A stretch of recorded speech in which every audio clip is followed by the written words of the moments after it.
आजादी का अमृत महोत्सव।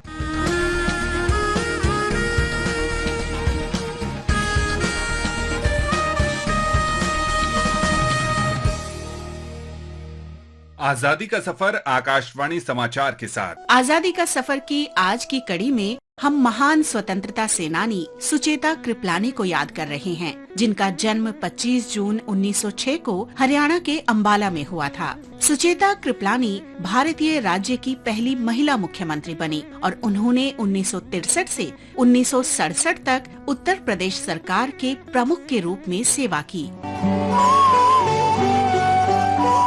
हालांकि सुचेता अपनी दृढ़ इच्छा शक्ति और सशक्त नेतृत्व के लिए जानी जाती थीं, लेकिन उन्होंने स्वयं स्वीकार किया था कि बचपन में वे बहुत ही शर्मीली और संकोची थीं। उनके अपने शब्दों में ब्रिटिश सरकार के भीषण अत्याचारों, विशेषकर जलियांवाला बाग नरसंहार जैसी घटना को देखकर उनके भीतर स्वतंत्रता आंदोलन में भाग लेने की प्रबल इच्छा पैदा हुई और उनके भीतर के प्रतिशोध को स्वर मिला। उन्होंने इंद्रप्रस्थ कॉलेज और पंजाब विश्वविद्यालय में पढ़ाई की। इसके बाद उन्होंने बनारस हिंदू विश्वविद्यालय में संवैधानिक इतिहास की प्रोफेसर बनने का निर्णय लिया। ये विश्वविद्यालय उपनिवेश विरोध गतिविधियों में प्रमुख भूमिका निभा रहा था।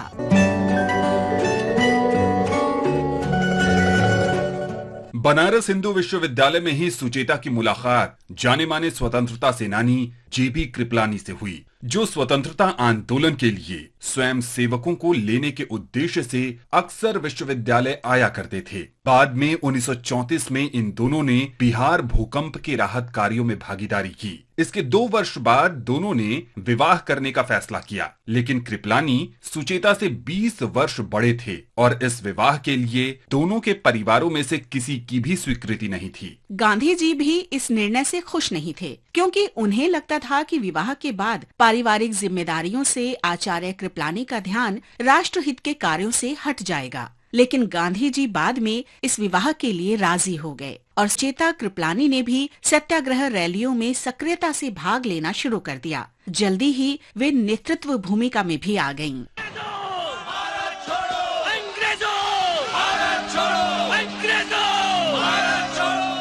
सुचेता कृपलानी ने भारत छोड़ो आंदोलन में भाग लिया और लोगों के बीच अपनी एक अलग पहचान बनाई। उन्होंने विभाजन के समय हुए दंगों के दौरान महात्मा गांधी के साथ मिलकर काम किया। भारत छोड़ो आंदोलन के दौरान सुचेता को गिरफ्तार कर लिया गया था और उन्हें जुलाई 1945 तक लखनऊ जेल में रखा गया। स्वतंत्रता संग्राम में सुचेता की भूमिका इतनी महत्वपूर्ण थी कि उन्हें 1946 में संविधान सभा का सदस्य नियुक्त किया गया। 15 अगस्त 1947 को स्वतंत्रता प्राप्त होने के बाद उन्होंने संविधान सभा में सारे जहां से अच्छा हिंदुस्तान हमारा गाया था। सारे जहां से अच्छा हिंदुस्तान हमारा, हम बुलबुले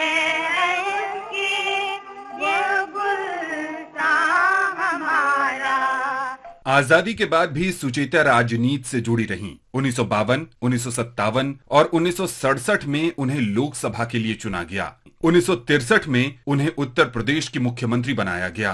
किसी भी भारतीय राज्य में मुख्यमंत्री पद संभालने वाली वे पहली महिला थीं। 1974 में सुचेता कृपलानी का निधन हो गया, लेकिन वे आज भी महिला सशक्तिकरण की प्रतीक के रूप में याद की जाती हैं। इस महान स्वतंत्रता सेनानी को आकाशवाणी समाचार का नमन।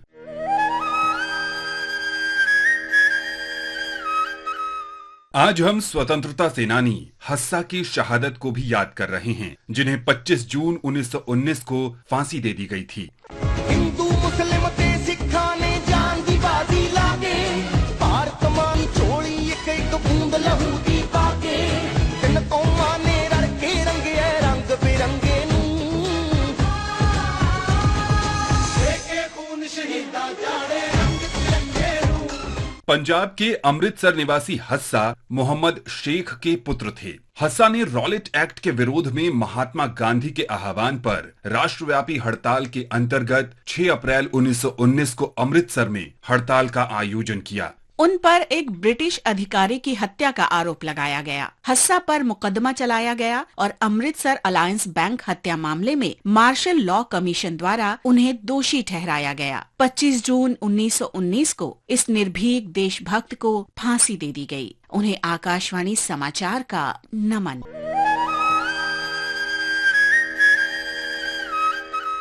आज हम शहीद विदेशी राम का भी स्मरण कर रहे हैं। झारखंड के संथाल परगना के निवासी विदेशी राम भारत छोड़ो आंदोलन में सक्रिय रहे।